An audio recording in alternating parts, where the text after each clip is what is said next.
আমার কলকাতা নিউজ, কথা হবে সামনাসামনি। নমস্কার বন্ধুরা, আপনারা দেখছেন আমার কলকাতা নিউজ। আমি অদৃশ আপনাদের সকল দর্শককে বর্ষপূর্তির যে সারা শহর জুড়ে যেখানে আনন্দ মৌসুম রয়েছে, আমরা কিন্তু শহর থেকে গ্রাম ছুটে বেড়াচ্ছি মানুষের দাবি নিয়ে, মানুষের কথা শুনে, মানুষের একদম রাস্তায় একদম গ্রাউন্ড লেভেল থেকে আমরা কিন্তু খবর করছি। আমরা কিন্তু শহরে নেই, যেখানে সব জায়গায় কিন্তু আজকে আনন্দ ধারা বইছে। কালকে যে নতুন বছর পড়বে তার, কিন্তু আমরা এই মুহূর্তে হুগলির আমনান গ্রাম পঞ্চায়েতের অন্তর্গত আমনান জায়গায় উপস্থিত হয়েছি। এখানে ঘটে গিয়েছে ভয়ঙ্কর চুরি। তালা ভেঙে রীতিমতন দুটো তিনটি ঘরে রীতিমতন চুরির ঘটনায় চাঞ্চল্য সৃষ্টি হয়েছে এলাকার সর্বত্র। এই পোলবা থানার অন্তর্গত এই যে বিভিন্ন জায়গায় কিন্তু এই চুরির আতঙ্ক কিন্তু মানুষকে দুর্বিষহ করে তুলেছে।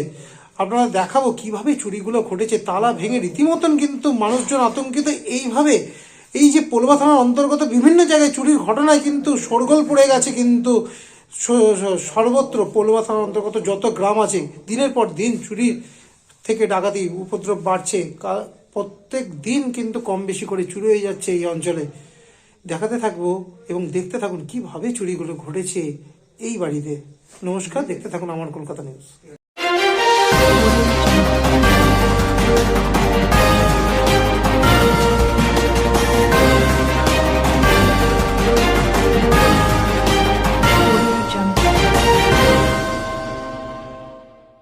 বছর শেষে হতে আর কিছুক্ষণ বাকি, সকলেই যখন সর্বত্র নববর্ষকে স্বাগত জানাতে ব্যস্ত, তখনই হুগলি সপ্তগ্রাম বিধানসভার অন্তর্গত আমনান গ্রাম পঞ্চায়েত সংলগ্ন আমনান গ্রামে ঘটে গেল ভয়ঙ্কর চুরির ঘটনা। পরিবার সূত্রে জানা যায়, গতকাল রাতে তারা অন্যত্র বেড়াতে যাওয়ার সুযোগে বাড়িতালা ভেঙে 3টি ঘর থেকে আনুমানিক 50 গ্রাম সোনার গহনা ও নগদ 10,000 টাকা সহ কিছু রূপার গহনা চুরি গিয়েছে। এলাকাবাসীর অভিযোগ, পোলবা থানার অন্তর্গত চুরির ঘটনা প্রায়শই লেগেই আছে। পরিবার ও এলাকাবাসীদের অভিযোগ, স্থানীয় থানাকে বারবার চুরির ঘটনা জানানো সত্ত্বেও চুরির উপদ্রব এলাকায় কমেনি। এই চুরির ঘটনায় যথেষ্ট চাঞ্চল্য সৃষ্টি হয়েছে আমনান গ্রামে।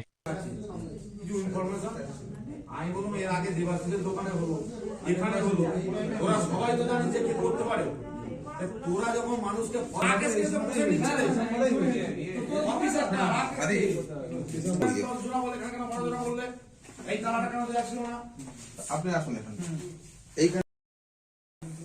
আমি কালকে রাত্রে ছিলাম না, তা আজকে যখন মানে দুপুরবেলা বিকেলবেলা যখন বাড়িতে এলাম, তখন এসে দেখলাম যে ঘরের তালা সব ভাঙা। তালা ভাঙা, ঘরে ঢুকতে দেখি সব আলমারি ভেঙে দিয়েছে, ড্রেসিং টেবিল ভেঙে দিয়েছে, আমার বক্স খাট সব ভেঙে দিয়েছে। আলমারির মধ্যে 10 জোড়া কানের দুল ছিল, সোনার আংটি ছিল, আর কিছু রূপোর গয়না ছিল, আর নগদ 10,000 টাকা ছিল। সোনা তাও আনুমানিক কত গ্রাম সোনা হবে? 10 ভরি তা হবে, 50 গ্রাম মতো হবে। 50 গ্রাম সোনা হবে, মানে প্রায় 3 লক্ষ টাকা। হ্যাঁ, আর নগদ কত ছিল? নগদ 10,000 ছিল। কোথায় গেছিলেন আপনারা? আমি মানে পাশের গ্রামে একটা ওই আত্মীয় বাড়িতে গেছিলাম। বাড়িতে গেছিল। কাল রাত্রি ছিলেন না? কাল রাত্রে মা ছিল, আমি কেউ ছিল না ঘরে। মানে বাড়িতে মাও ছিল না? না, মাও ছিল না। আপনাদের এই জায়গাটার নামটা কি? আমনান। কোন পঞ্চায়েত? আমনান পঞ্চায়েত, আমনান গ্রাম। আর থানা? থানাও বলবা। কি বলবেন, এইভাবে তো আপনাদের তো আগে চুরি হয়েছে অনেক, মানে পাশের গ্রামে কালকে রাত্রে এরকম চুরি ঘটনা ঘটেছে। এটা তো রীতিমতো ডাকাতি, চুরি নয়, এটা ডাকাতি বলা যায়। কেন এইভাবে ভেঙে সবকিছু মানে তোলপাড় করে নিয়ে গেছে, এটা তো চুরি বলা যাবে না। ডাকাতি এরা এফআইআর হিসাবে করতে হবে ডাকাতি। আমরা চাইছি তদন্ত হোক তাড়াতাড়ি, খুব যত শীঘ্রই সম্ভব দোষী শাস্তি পাক, এবং আমার জিনিসপত্র এই ধরনের জিনিস কি আপনাদের গ্রামে আগে দেখেছিলেন? না, এর আগে কোনোদিন হয়নি। আমার আজকে 42 বছর বয়স হলো, আমি কোনোদিন আগে শুনিনি। এই পোলবা থানার অন্তর্গত তো বিভিন্ন জায়গায় এরকম চুরির ঘটনা ঘটে যাচ্ছে দিনের পর দিন। আপনারা কি বলবেন এলাকাবাসী? এই তো আপনার বাড়িতে হলো। আমরা চাইছি যে যাতে পুলিশ সক্রিয়ভাবে কাজ করুক, এবং যাতে সমস্ত দোষীরা শাস্তি পাক, এবং যাতে চুরি বা ডাকাতি এসব বন্ধ হোক, এটাই চাই। কি বলবো, আমি তো কালকে ছিলাম না। 5টার সময় এসেছিলাম, 5টার সময় বেরিয়েছি বাড়ি থেকে। আর মেয়ের বাড়ি কালকে গেছিলাম, মেয়ের বাড়ি ছিলাম। আজকেও 5টার সময় 9টার সময় খবর পেয়েছি। আমার পাশে ভাসুর বউ ছিল, ও বলছে কাকিমা তালা চাবি দিয়ে যাননি? আমি হ্যাঁ দিয়ে এসেছি। বলছে খোলা আছে, তাহলে দাদাকে ফোন করে জানান। দাদা এসে দেখ, তারপরে ও ছেলে আমার 4টের সময় এসে দেখছে, তখন সব দেখছে ঘর তছনছ, একবারে কি অবস্থা। আমার ঘরে সব কাপড় চোপড় ছড়িয়ে টাকা যা ছিল নিয়ে গেছে, এ ঘরে সব টাকা সোনা দানা যা ছিল সবই নিয়ে গেছে, সব ভাঙা, কি অবস্থা। এত বছর তো বয়স হলো আপনার, আমার কোনোদিন 47 বছর আমি এসেছি আমনানে, কোনোদিন এরম হয়নি, এই প্রথম? এই প্রথম। বাড়িতে তালা চাবি প্রত্যেক বাড়ি দিয়ে যায়। আমি 2 মাস এর আগে আমার বিয়ে বোনপো মরে গেছে, সেখানে আমি ছিলাম 2 মাস ছিলাম না বাড়ি ছাড়া, তখন কিছু হলো না। আর কালকে মাত্র গেছি 24 ঘন্টার ভেতরেই এরকম হয়ে গেল। তো এই এলাকার মানুষ তো বলছে দীর্ঘদিন এরকম ভাবে হয়ে যাচ্ছে, এর আগেও এই কয়েকদিন ধরেই বলছে প্রায় চুরি হচ্ছে এই এলাকায়, কি বলবেন? কি বলবো, আমার তো কিছু বলার নেই। এখন কি চাইছেন আপনি? কি চাইছেন আপনি, কি চাইবেন? এদের উপযুক্ত শাস্তি দেয়া ছাড়া আর কি বলবো।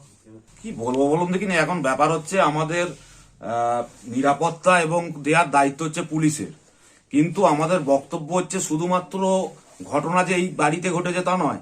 এখান থেকে 200 মিটারের মধ্যে আমনান পঞ্চায়েতের সামনে এর আগে দেবাশিস ঘোষ তার দোকানে একটা এরকম ঘটনা ঘটে গেল, আজকে এখানে ঘটছে। কালকে পাউনন আমাদের এখানে পাশের গ্রাম, তাদের ওখান থেকে ধান চলে যাচ্ছে। তাহলে আমাদের বক্তব্য হচ্ছে এলাকার তো কোনো না কোনো একটা তার লিঙ্ক আছে। তাহলে পুলিশ কি করছে? আজকে তো মানে খুব বিপদের ব্যাপার আমাদের। আমাদের এরকম অবস্থা হলে আমরা কি করে বাঁচবো? আমরা যদি বাড়িতে এরকম ভাবে সবকিছু চুরি যায়, বাড়িতে একদিন যদি কেউ না থাকে, আমরা অবশ্যই পুলিশ প্রশাসনকে বলছি, আপনারা আপনাদের তথ্য নিয়ে, আপনাদের সূত্র নিয়ে যারা দোষী তাদেরকে গ্রেপ্তার করুন। আমাদের মানুষদের আমাদের এটাই দাবি। এভাবে কি আগে কোনোদিন এখানে হয়েছে এই ধরনের হ্যাঁ, আগে তো নিশ্চয়ই হয়েছে। এই তো বললাম আপনাকে, এই কিছুদিন আগে ধরুন, আগের বছরই বোধহয়, তাই তো নাকি? আগের বছরই এই পঞ্চায়েতের সামনে, পঞ্চায়েত একটা প্রশাসনিক ভবন, তার সামনে দোকানে এরকম চুরি হলো।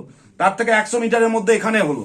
আচ্ছা, কালকে আর একটা ঘটনা আপনারা হয়তো জানা নেই, কালকে এই ডেটেতেই আমনান পূর্বপাড়া, মানে এই ঠিক পেছন দিকের একটা পাড়া আছে, ওই পাড়াতে 3টে সাইকেল, হয়তো ছোট হলেও সাইকেল অবস্থা ধানও গেছে। তাহলে নিশ্চয়ই ধরুন এত বড় যে ঘটনা ঘটছে, লোকাল তো একটা সোর্সাপ আছেই, না হলে তো কেউ এত বড় ঘটনা ঘটাতে পারে না। আর সব থেকে বড় কথা হচ্ছে এটা তো রীতিমতো একটা ডাকাতি, একজনের দ্বারা সম্ভব নয়। তা আমি নিশ্চয়ই দাবি করব যে অবশ্যই ডাকাতি কেসে যাতে এফআইআর করে একদম যারা দোষী তাদেরকে যাতে গ্রেপ্তার করা হোক, সেই দাবি জানাই।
আমার কলকাতা নিউজ, কথা হবে সামনাসামনি।